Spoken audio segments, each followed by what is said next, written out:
સૌ મુક્તોને હેતથી જય સ્વામિનારાયણ.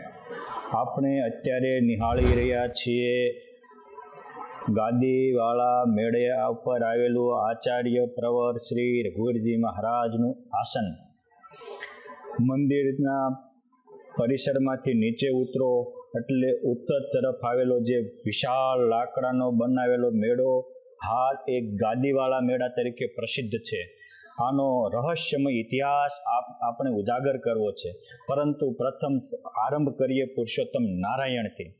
જ્યારે ભગવાન સ્વામિનારાયણે 1882 કારતક સુદ પ્રબોધિનીને દિવસે આચાર્ય પ્રવર શ્રી રઘુવીરજી મહારાજની અહીંયા સ્થાપના કરી. પછી એમને પ્રથમ રહેવા માટે આ સ્થાન આપેલું. ક્યારે બન્યું આ સ્થાન? તો ભગવાન સ્વામિનારાયણે જ્યારે લક્ષ્મીનારાયણ દેવના મંદિરના ખાતમુહૂર્ત કર્યા, બ્રહ્માનંદ સ્વામી મંદિર બંધાવતા, ત્યારે ભગવાન સ્વામિનારાયણે કીધેલું ભવિષ્યમાં અહીંયા આચાર્યની સ્થાપના થશે, ધર્મકુળ આવશે, અનેક સારા કાર્યના નિર્ણયો લેવાશે, માટે તમે એમના માટે પણ એક મેળો બનાવો કે જ્યાં કથા વાર્તા અને સત્સંગનો અખાડો જામે, જ્યાં બ્રહ્માનંદની જડી વર્ષે અનેકને બ્રહ્માનુભવ થાય. એટલે યતિરાજ મહાનિષ્કામી મૂર્તિમાન બ્રહ્મચર્ય સ્વામીએ આ મંદિરની સાથોસાથ આ ગાદીવાળા મેળાનો પણ આરંભ કરેલો. આ ગાદીવાળા મેળાના નીચેના ભાગમાં આપણે જ્યાં આસન છે, અહીંયા પહેલા ભગવાન સ્વામિનારાયણને રહેવા માટેનું રસોડું પણ હતું. ભગવાન સ્વામિનારાયણને ક્યારેક ગરમી થાય તો એને નાહવા માટેનો બાથ પણ કરેલો હતો. આ બધાનો આ આંખે દર્શન કરેલા છે જૂની સમયે. આ બીજો માળ છે. આ બીજા માળમાં જ્યારે સંવત 1881 ભગવાન સ્વામિનારાયણે દિવ્યતા અને ભવ્યતા પૂર્વક અહીંયા રામનવમીનો હરિજયંતીનો ઉત્સવ કર્યો. અને એ વખતે મંદિર તૈયાર થયા પછી 6 મહિના બાદ આ હવેલી આખી તૈયાર થઈ ગઈ. ત્યારે પ્રથમવાર પુરુષોત્તમ નારાયણ અને એમના દત્તપુત્ર તરીકે અહીંયા રહેતા ધર્મકુળના સભ્યો અને મોટા મોટા બોલે ને બ્રહ્માંડો ડોલાવે એવા ગોપાળાનંદ સ્વામી, બ્રહ્માનંદ સ્વામી જેવા મુક્તો સાથે ભગવાને પધરામણી કરી. અને આ ગાદીવાળા મેળાનું ઓપનિંગ સંવત 1881 ચૈત્ર સુદ હરિજયંતીને દિવસે આ અવની ઉપર પુરુષોત્તમ નારાયણ પ્રગટ્યા. મારા તમારા આત્મામાં પરમાત્મા પ્રગટે એટલા માટે તે દિવસે આનું ઓપનિંગ થયેલું. તે દિવસનો પુરુષોત્તમ નારાયણનો આ પ્રસાદીનો ગાદીવાળો મેળો છે. આ આચાર્ય સ્થાપના પછી ભગવાન સ્વામિનારાયણે પહેલા વહેલા આ ભગવાન જે આચાર્યની પાઘવાળા છે જુનાગઢ અને પેલા મૂળે ભુજના નારાયણભાઈ મિસ્ત્રી પાસે ભગવાને આ પ્રસાદીની મૂર્તિઓ બનાવેલી અને આચાર્ય પ્રવર શ્રી રઘુવીરજી મહારાજને આ મૂર્તિઓ સપ્રેમ ભેટ આપેલી. ત્યારથી રઘુવીરજી મહારાજ, ભગવત પ્રસાદજી મહારાજ, વિહારીલાલજી મહારાજ આ 3 પેઢીઓ સુધી સેવેલી. અને પછી રઘુવીરજી મહારાજે એમની પરંપરામાં જે સુગ્ન સેવા વાળા હતા એ પાર્ષદોને આપેલી. એ પાર્ષદોની પરંપરામાં આજે મહાભક્તરાજ શરદ ભગત બિરાજે છે, એમની પાસે પરંપરાની રઘુવીરજી મહારાજની પ્રસાદીની મૂર્તિ છે. એ અત્યારે આ મારા તમારા સૌના દર્શનાર્થે રાખેલી આવી પરમ પ્રસાદીની મૂર્તિ છે. આ જગ્યાએ આપણે નિહાળી રહ્યા છીએ. અહીંયા 1 જોડ નહીં, 2 જોડ નહીં, 3 જોડ નહીં, 34 જોડ શરણારવિંદની પુરુષોત્તમ નારાયણે એ પવિત્ર આચાર્યશ્રીને આપેલી. અને મોટા સંતોએ પણ સારા કાર્યને કદર કરવા માટે આ ચરણારવિંદો આપેલા. કોને ક્યારે ક્યાં આપેલા એ એક નો આમાં ઇતિહાસ લખેલા છે કે ચરણ સેવક બ્રહ્મચારી નારાયણજીના શિષ્ય બ્રહ્મચારી ગોપાળાનંદજીએ આ ચરણારવિંદ રઘુવીરજી મહારાજને આપેલા. એમ એક ના ઇતિહાસ આમાં લખેલા છે. વળી આ સ્થાને આ સરસ મજાની ચાકડી છે. જુઓ, આ ચાકડી ભગવાન સ્વામિનારાયણે જ્યારે આચાર્યની સ્થાપના કરી ત્યારે પહેલી વહેલી સ્વામિનારાયણ ભગવાને રઘુવીરજી મહારાજને પોતાની પ્રસાદીની ચાકડી આપી. એ આ પવિત્ર ચાકડી છે. આ ચાકડીની વચમાં ડબ્બી છે. આપ એ ડબ્બીના પ્રેમથી દર્શન કરો. એ ડબ્બીમાં ભગવાન સ્વામિનારાયણના અસ્થિ સચવાયેલા છે. વડતાલ ધામમાં એક ગોપાળાનંદ સ્વામીનું આસન, બીજું આ આચાર્ય પ્રવર શ્રી રઘુવીરજી મહારાજનું આસન, અને ત્રીજું અક્ષર ભુવનમાં પહેલા માળે ઘનશ્યામ મહારાજની ઉપર 3 જ જગ્યાએ અસ્થિ સચવાયેલા છે. એવા પવિત્ર અસ્થિના દર્શન કરો. અસ્થિ ઉપર જે માણકી ઘોડીએ બિરાજમાન ભગવાન સ્વામિનારાયણ ઢીંગો ધણી છે, એ ઘોડી એ મૂર્તિ એ ભગવાન સ્વામિનારાયણના મહાકૃપા પાત્ર, સાધુતા મૂર્તિ, વિવેક મૂર્તિ અને અનેક કળાઓના ભંડાર જેવા આધારાનંદ સ્વામીએ બનાવેલી આ મૂર્તિ છે. એની પાસે જ તમે જોઈ રહ્યા છો આ પુરુષોત્તમ નારાયણની એક ચક્ષુની મૂર્તિ. આ પણ સદગુરુ આધારાનંદ સ્વામીએ બનાવેલી, પુરુષોત્તમ નારાયણે એને પાશ કરેલી. અને મહારાજે કહેલું હતું સ્વામી અમારી મૂર્તિ ફરતું તે જ બનાવજો. એ બનાવ્યા પછી જ્યારે ભગવાન સ્વામિનારાયણ સ્વધામ ગમન લીલા કરવાના હતા, એના આગલા દિવસે ભગવાન સ્વામિનારાયણે ગોપાળાનંદ સ્વામીને બોલાવીને કહેલું કે સ્વામી, આ મૂર્તિ દ્વારા અમે યુગો સુધી આ સત્સંગમાં પ્રગટ રહેશું, માટે આ મૂર્તિઓ તમે ઠેર ઠેર મંદિરો કરીને પધરાવજો. ગોપાળાનંદ સ્વામીએ પોતે એ તે સમયે ઓછામાં ઓછા 55 જેટલા નાના મોટા મંદિરો કરેલા. અને ગોપાળાનંદ સ્વામીએ સિદ્ધાનંદ સ્વામી કે વગેરે સંતોને પ્રેરણા કરી સેંકડો મંદિરો કરાવેલા. પરંતુ સ્વામીએ જ્યારે જ્યારે મંદિરો કર્યા ત્યારે પુરુષોત્તમ નારાયણના વચન મુજબ આ મૂર્તિઓ દરેક મંદિરોમાં પધરાવેલી. આજે પણ જૂના મંદિરનો જૂનો તખતો જોશો તો તમને આ પુરુષોત્તમ નારાયણે પાશ કરેલી, આધારાનંદ સ્વામી બનાવેલી, ગોપાળાનંદ સ્વામી પ્રવર્તાવેલી મૂર્તિઓ તમને ઠેર ઠેર જોવા મળશે. બાજુમાં તમે જોઈ રહ્યા છો આ પ્રસાદીનો ખેસ. આ આચાર્ય પ્રવર શ્રી રઘુવીરજી મહારાજનો ફોટો છે. જુઓ, એમાં સોનેરી તારવાળો ખેસ પહેરેલો છે. એ વખતે એ સોનેરી તારવાળા ખેસની અનંત રૂપિયા કિંમતો થતી હતી. એ જે કિંમતી ખેસ એ જ આ પ્રસાદીનો ખેસ છે, જે છબીમાં બદલાવેલો એ જ. આ ખેસની ઉપર બેરખો છે. મહારાજ જ્યારે સભા કરીને બેસતા હતા અને સંતો કીર્તન ભક્તિ કે કથા વાર્તાનો માહોલ જામતો ત્યારે કોઈને ઊંઘ આવે તો પુરુષોત્તમ નારાયણ મારતા હતા. એ પ્રસાદીનો બેરખો આ છે. ઉપર પ્રસાદીના દાંતણો છે અને મહારાજના નખકેશ વગેરે પ્રસાદીની વસ્તુઓ છે. હજી આ આસનનો અદ્ભુત, અલૌકિક અને ન સુનો હોય એવો અલૌકિક નજારો એટલે આ અહીંયા રહીએ વાસુદેવ નારાયણની મૂર્તિ સ્વયં સ્વામિનારાયણ ભગવાને બનાવેલી. એની ફરતા ધર્મ, ભક્તિ, જ્ઞાન અને વૈરાગ્ય પણ ચારેય મૂર્તિમાન સ્વરૂપે બિરાજમાન છે. એ રીતે આ રઘુવીરજી મહારાજના આસનની અનેક વિશેષતાઓ છે. એની ઉપર સંપ્રદાયના આદ્ય સ્થાપક ચારે બાજુ તેજનું બિંબ લહેરાતું હોય એવા રામાનંદ સ્વામી પણ પ્રસાદીની મૂર્તિઓ છે. આ વિહારીલાલજી મહારાજ, આ લક્ષ્મી પ્રસાદજી મહારાજ, આ બધા જ આચાર્યોનું આ સ્થાપન છે. વળી આ એમની ગાદીવાળા સ્થાને મહારાજની મૂર્તિ છે. આ આપ નિહાળી રહ્યા છો ભગવાન સ્વામિનારાયણે આચાર્ય પ્રવર શ્રી રઘુવીરજી મહારાજને કાયમ માટે આપેલી પ્રસાદીની ગાદી. જ્યારે ભગવાન સ્વામિનારાયણે વડતાલમાં ગાદી સ્થાપન કર્યું પછી પહેલો વહેલો હરિજયંતીનો ઉત્સવ આવ્યો. એ વખતે રઘુવીરજી મહારાજે આ મોટી ગાદી બનાવરાવેલી. આ ગાદી ઉપર રઘુવીરજી મહારાજે સ્વામિનારાયણ ભગવાનને બોલાવેલા. અહીં ઉપર ભગવાન સ્વામિનારાયણ બેઠા. પછી બંને આચાર્યએ ભગવાન સ્વામિનારાયણની એક હારે આરતી ઉતારેલી અને મહારાજે કીધેલું કે જેવી રામાનંદ સ્વામીએ પ્રસાદીની ગાદી અમને આપી હતી એવી જ આ પ્રસાદીની ગાદી આજે થઈ છે. આ ગાદી ઉપર અમે હવે બાવડું ચાલીને રઘુવીરજી મહારાજને બેસાડીએ છીએ. એમ કરીને મહારાજે કહ્યું કે અયોધ્યા પ્રસાદજી મહારાજ, તમે એક ગાદી બીજી હતી એ અમદાવાદ લઈ ગયા અને એક ગાદી અહીં રાખી. અને મહારાજે એ તે સમયે જ્યારે ગાદીનું સ્થાપન થયું ત્યારે યોગ સમ્રાટ ગોપાળાનંદ સ્વામીને કહેલું કે હે સ્વામી, તમે અહીંયા એક સારો મેળો બનાવજો. આ ગાદીવાળા મેળાના જે તમામ લાકડાઓ છે આ બધું મલબારી શાક છે, એટલે બહુ મજબૂત શાક છે, વર્ષો સુધી એને કાંઈ ન થાય. આ મલબારી શાકનો બનાવેલો મેળો છે. મેં મોટા સંતોની પાસેથી પરંપરામાં સાંભળ્યું એ મુજબ, એક મત મુજબ 8 દિવસમાં, એક મુજબ ગોપાળાનંદ સ્વામી પોતાની યોગ શક્તિથી આ 24 દિવસમાં કે 8 દિવસમાં આખો મેળો તૈયાર કરાવરાયો હતો. અને એ પ્રસાદીનો મેળો આજે છે. પછી ત્યાર પછી મહારાજે કહેલું કે તમે રઘુવીરજી મહારાજ જ્યારે ફ્રી થાવ ત્યારે ગાદીએ બેસજો, અહીંયા કથા વાર્તા કરજો.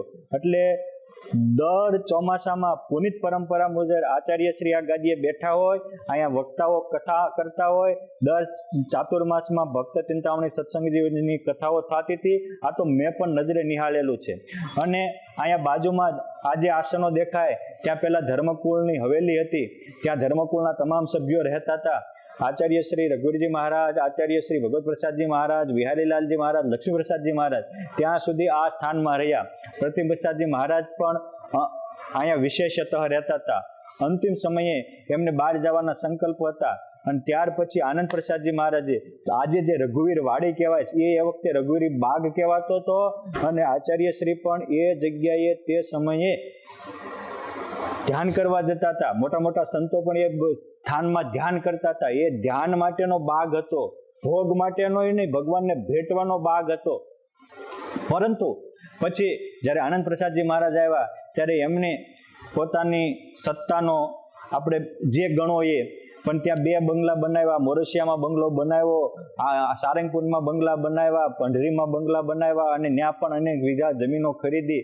અને એ વખતે આચાર્ય શ્રી બહાર ગયા પછીથી વડતાલ ધામમાં જે દિવ્યતા અને ભવ્યતા હતી એ ઓછી થવા માંડી એવું પરંપરાના સંતો કહે છે. ત્યાં સુધી પરમહંસો પણ ધર્મશાળામાં રહેતા. આ જગ્યાએ 300 ઉપરાંત પાર્ષદો રહેતા હતા. આ પાર્ષદોનો મેળો કહેવાતો હતો. રઘુવીરજી મહારાજના બધા અંગરક્ષકો હતા, એને સોનાના પટ્ટાઓ બાંધવામાં આવતા હતા. આ જ ગાદીવાળા મેળાની સામિક પોરે આધારાનંદ સ્વામી મૂર્તિ બનાવતા હતા. આધારાનંદ સ્વામીનો રૂમ હતો એ પહેલા વહેલા અમારા ગુરુજનોને એ મળેલો, ત્યાં રહેલા. અહીંયા બ્લોક અહીંયા બનતા હતા, એવા સ્થાન છે. બીજી આ ગાદીની વિશેષ રહસ્યમય વાતો બે ત્રણ તમને કહું, તમારા માટે તમે સાંભળીને નાચી ઉઠશો. ખરેખર અવશ્ય સાંભળવા જેવી વાત છે. જોબન પગી ભક્તરાજ થયા.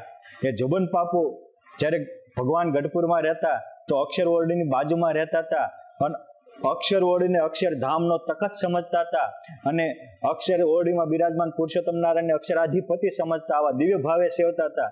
ત્યાર પછી જ્યારે પહેલા વહેલા રઘુવીરજી મહારાજ ગઢપુરથી અહીં આવ્યા ત્યારે જોબન પગી અહીંથી કુટુંબ કબીલા સાથે ગયેલા, ત્યાંથી વાજતા ગાજતા અહીં લાવેલા અને પહેલા વહેલા અહીં બેસાડી અને જોબન પગીએ કીધું કે આજથી મારા માટે જેમ અક્ષર ઓરડી છે આ અક્ષરધામનો તખત છે અને આમાં બિરાજમાન આચાર્ય શ્રી એ મારા માટે માથા હાટે છે.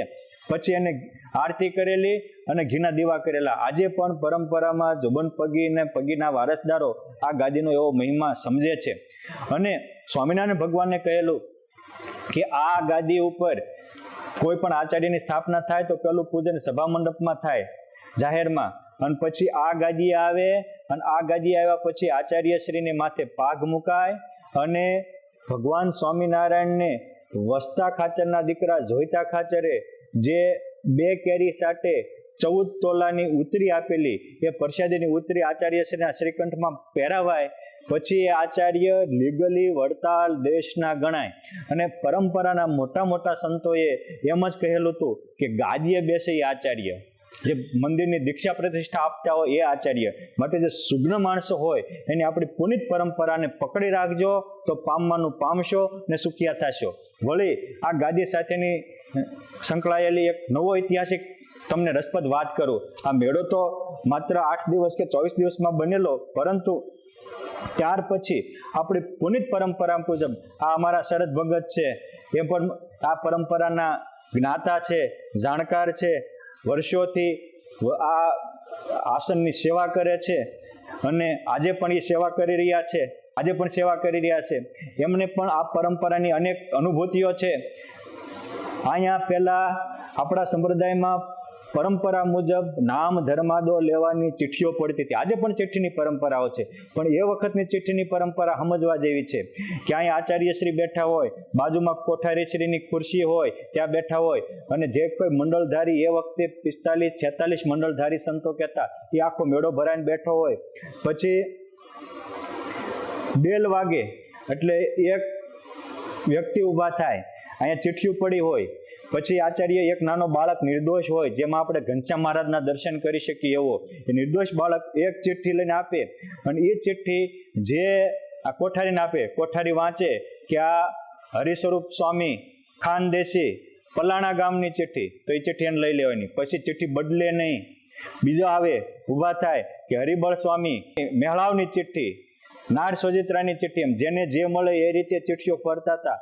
કોઈ સંતોને ગમ્યું હોય અહીંયા અને કોઈ હરિભક્તોને સંતો સાથે સ્નેહ હોય તો એ બીજા ભગવાનને પ્રાર્થના કરતા, જાગતો દેવ છે અને એ દેવને પ્રાર્થના કરે કે મહારાજ આના સંતો આવતા વર્ષે પણ અમને ચિઠ્ઠીમાં મોકલજો. તો એ જેનું મંડળ એ જે ચિઠ્ઠી આવે ત્યારે હરિ ઈચ્છાથી 3-4 વર્ષ સુધી એને ચિઠ્ઠી જાય. એ પણ ભગવાન ગોઠવતા હતા, એવી પણ આ પરંપરા હતી. અને પછી જ્યારે ચિઠ્ઠીઓ વહેંચાઈ જાય અને ગુરુ પૂનમનું ગુરુ પૂજન કરી અને અહીંયા વડતાલ ધામમાં એ વખતે 4 ઘોડાના રથ, એવા 50 રથ હતા, 60 બળદગાડાઓ હતા, અને હાથીઓ પણ હતા.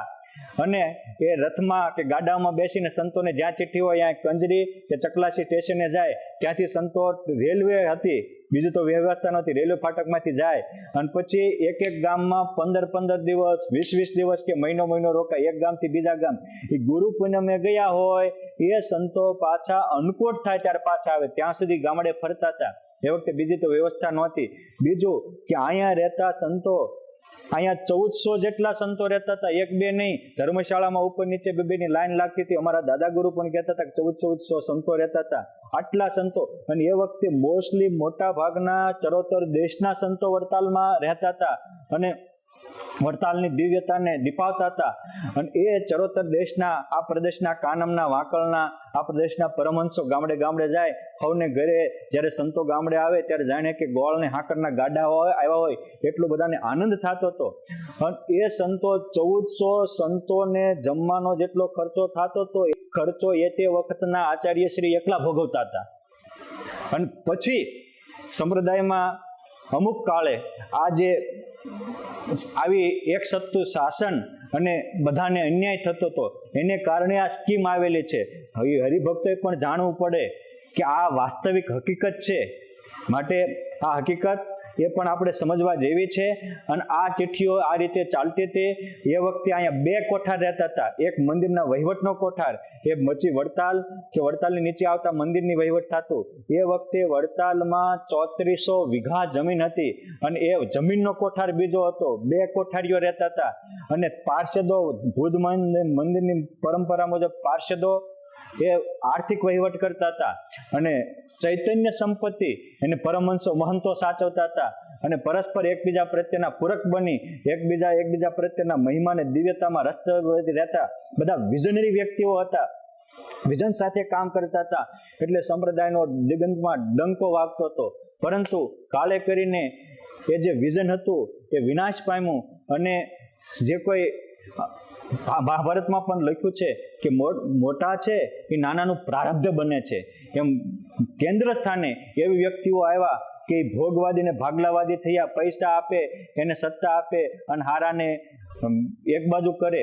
એને કારણે આ સ્થાનમાં રહેનારા જે કોઈએ ભોગી લોકોને સાથ સહકાર આપ્યો એને પણ દુર્ગતિ થયેલી મોટાને.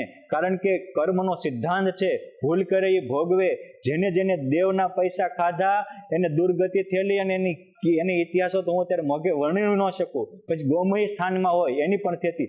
અને જે આ સ્થાનમાં રહી પવિત્રપણે ભજન કરતા હતા અને ભગવાનની સેવા આરાધના કરતા હતા, આ બધા કઈ ડંકા વગાડીને ધામમાં જતા હતા.